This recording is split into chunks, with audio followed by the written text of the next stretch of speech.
Kagulat World, unti-unti nang bumabalik sa pinakamapanganib niyang porma si Alexandra Ayala. Sa round of 16 ng Birmingham Open, muling nagpakitang gilas ang Pinay tennis sensation matapos talunin si Alina Charaeva sa straight sets 6-2, 7-5 para makapasok sa quarterfinals ng torneo. Ang mas nakakagulat, hindi lang ito simpleng panalo. Isa itong comeback statement na nagpakita kung bakit patuloy siyang kinikilala bilang isa sa pinakamalalaking rising stars sa world tennis. Sa unang set, halos kontrolado ni Alex ang laban. Mabilis ang kanyang galaw, matalim ang returns, at ramdam ang kumpiyansa sa bawat rally. Ngunit sa second set, nagbago ang ihip ng hangin. Nakalamang si Charaeva ng 5-2 at maraming fans ang nag-isip na mapupunta ang laban sa deciding third set. Pero doon nagsimula ang tunay na kwento. Parang may switch na biglang pinindot si Alex. Isa-isang bumalik ang kanyang agresibong forehands. Bumilis ang footwork. Naging mas matatag ang kanyang serbisyo. At mula sa 2-5 deficit, sunod-sunod niyang kinuha ang 5 games para tapusin ang laban sa nakakagulat na fashion. Ito ang klase ng panalo na hindi lang tungkol sa score.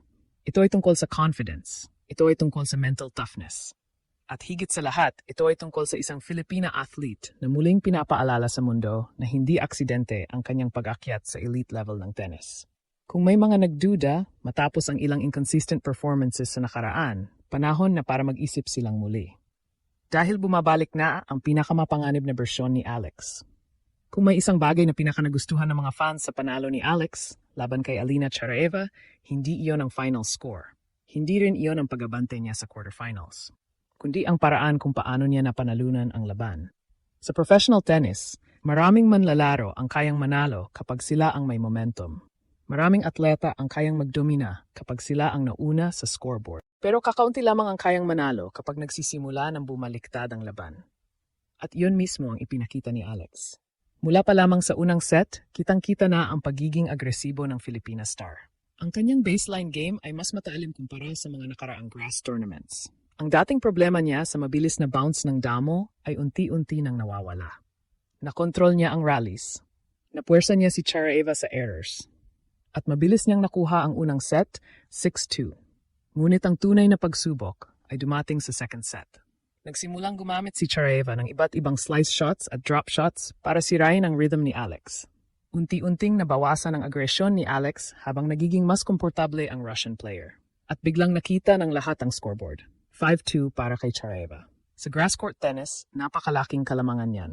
Isang break lang, isang service hold lang, at tapos na sana ang set. Maraming players ang bumibigay sa ganitong sitwasyon. Marami ang nawawalan ng kumpiyansa. Marami ang nagsisimulang mag-isip tungkol sa third set. Pero hindi si Alex. Dito pumasok ang pinaka-importanting development sa kanyang laro na ngayong season. Ang kanyang mental strength, hindi siya nagpanic, hindi siya nagmadali, hindi siya naglaro na parang desperado. Sa halip, isa-isa niyang binawi ang momentum. Mas naging agresibo ang returns. Mas naging malalim ang ground strokes. Mas naging matapang ang shot selection. At habang lumalalim ang pressure kay Charaeva, lalong gumaganda ang laro ni Alex. Mula 2-5, naging 3-5, pagkatapos 4-5, pagkatapos 5-all. At tuntuluyang gumuho ang kumpiyansa ng kanyang kalaban. 5 sunod-sunod na games, isang comeback na bihirang makita sa grass court. Isang comeback na nagsasabing may bagong level nang naabot si Alex. Dahil ang dating batang prodigy ng Pilipinas ay hindi na lamang umaasa sa talento. Ngayon, mayroon na siyang maturity, mayroon na siyang composure, at higit sa lahat, mayroon na siyang killer instinct na kayang manalo kahit nasa bingit na ng pagkatalo. At para sa mga susunod niyang makakalaban sa Birmingham Open, isang malinaw na babala ito. Hindi sapat na lamang ang makalamang laban kay Alex. Kailangan mo siyang tuluyang tapusin.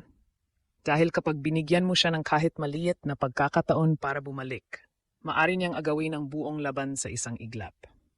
Habang nagdiriwang ang mga Pilipino matapos ang panalo ni Alex laban kay Alina Charaeva, may isang mas malaking kwento na posibleng hindi agad napapansin ng marami. Hindi lang kasi ito tungkol sa quarterfinal appearance. Hindi lang ito tungkol sa ranking points. Hindi lang ito tungkol sa isa pang panalo. Ang tunay na mensahe ng laban na ito ay simple. Unti-unti nang nag-a-adjust si Alex sa grass court. At kapag nangyari iyon ng tuluyan, maaring mas malaki pa ang marating niya na ngayong season. Matagal nang alam ng tennis world kung gaano kalakas si Alex sa hard courts at clay courts. Doon siya Doon niya ipinakita ang world-class baseline game na nagdala sa kanya sa top 40 ng WTA rankings. Pero ang grass court ay ibang hayop. Mas mabilis, mas mababa ang bounce, mas maikli ang reaction time. At madalas, dito nahirapan ang mga batang players na lumipat mula sa clay at hard courts. Kaya nung nagsimula ang grass season, maraming analysts ang nagtanong, kaya ba ni Alex mag-adjust? Sa ngayon, nasasagot na ang tanong na iyon. Laban kay Priscilla Hon, halos walang naging problema si Alex matapos manalo ng dominanteng 6-0, 6-2. Pagkatapos ay sinundan niya ito ng isa pang malaking panalo laban kay Charaeva. Mas mahalaga pa rito, hindi lamang siya nananalo. Nag-i-improve siya habang tumatakbo ang torneo. Mas maganda ang footwork, mas mabilis ang pagbabasa sa bola, mas komportable siyang gumalaw sa damo, at mas handa siyang umatake sa net kapag kinakailangan. Iyan ang mga senyales na gustong makita ng coaches at analysts. Dahil ang adaptation sa grass ay hindi nangyayari sa isang araw lamang. Ito ay proseso, at mabilis ang pag-unlad ni Alex. Ngayon, naghihintay sa quarterfinals si Thailand's Mananchaya Sawangkaew. Isa ring mapanganib na kalaban na kayang magbigay ng problema gamit ang kanyang consistency at all-around game. Pero kung may natutunan tayo sa laban kontra Charaeva, ito ay ang katotohanang hindi na basta-basta natitinag si Alex kapag nahaharap sa pressure. Sa mga nakaraang taon, may mga pagkakataong nahihirapan siyang tapusin ang mga close matches laban sa mas experienced na opponents. Ngunit ngayon, ibang Alex na ang nakikita natin. Mas kalmado, mas matiyaga, mas mature, at mas mapanganib. Ito ang dahilan kung bakit lalong lumalakas ang paniniwala ng maraming tennis observers na hindi malayong makita natin si Alex na gumawa ng malalim na run hindi lamang sa Birmingham, kundi maging sa mga susunod pang malalaking torneo ng grass season. Dahil habang iniisip ng iba na isa lamang itong quarterfinal appearance, may ibang nakakakita ng mas malaking larawan. At iyon ay ang posibilidad na ang Filipina star ay nagsisimula ng maabot ang panibabagong antas ng kanyang laro. Isang antas na maaring magdala sa kanya hindi lang sa mas mataas na ranking, kundi sa pagiging tunay na banta laban sa pinakamalalaking pangalan sa mundo ng tennis. At habang patuloy na umaarangkada si Alex sa Birmingham Open, isang bagay ang malinaw na nakikita ng buong tennis world. Hindi ito basta simpleng panalo lamang. Ito ay senyales na muling tumitibay ang kumpiyansa, liksi at mental toughness ng pinakamalaking tennis star na ipinagmamalaki ng Pilipinas. Mula sa 2-5 deficit hanggang sa isang dominanteng comeback finish, ipinakita ni Alex na kaya niyang lumaban kahit nasa pinakamahirap na sitwasyon. Ang ganitong klaseng panalo ang bumubuo ng mga future champions. Ngayon, quarterfinals na ang susunod na hamon. Ngunit kung mapatuloy ang ganitong laro at kumpiyansa, hindi imposibleng makita nating matikid ng sa torneo. At para sa milyon-milyong Pilipinong sumusuporta sa kanya, isa lang ang mensahe. Bumabalik na ang pinakamapanganib na bersyon ni Alex.